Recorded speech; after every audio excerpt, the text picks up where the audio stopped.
எல்லாருக்கும் வணக்கம். நாம் இன்றைக்கி சீலா மீன் தாங்க க்ளீன் பண்ண போகிறோம். அதுக்கு கல்லுப்பு மஞ்சள் எடுத்துக்கலாம். இப்போ இன்னொரு பாத்திரத்தில் கொஞ்சம் மஞ்சள் தண்ணி வச்சு அது கை கழுவுறதுக்கு யூஸ் பண்ணிக்கிறேன்.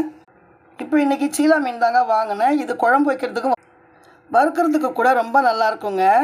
இப்போ நாம் இந்த சீலா மீனை கட் பண்ணி வாங்கியாச்சு. இதில் செதில் இருக்கா குடல் இருக்கா அப்படின்னு பார்த்து நம்ம க்ளீன் பண்ணி எடுத்துக்க போகிறோம். இப்போ ஒவ்வொரு பீஸாக எடுத்து இந்த மாதிரி நகத்தை வச்சு இந்த மாதிரி பண்ணிட்டோம் அப்படின்னா நமக்கு செதில் இருந்தால் வந்துடுங்க.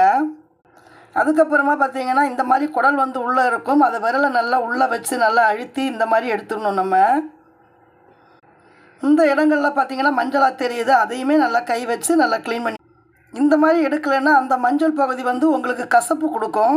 இப்போ எல்லாத்தையும் சுத்தம் பண்ணி கையில் எடுத்தாச்சு. இப்போ இதில் போட்டுடலாம். இப்போ கல்லுப்பு கொட்டிக்கலாம். அடுத்தது மஞ்சள் தூள் போட்டுக்கலாம். இப்போ 2 கையும் வச்சு நல்லா நம்ம புரட்டி எடுத்துக்கலாம்.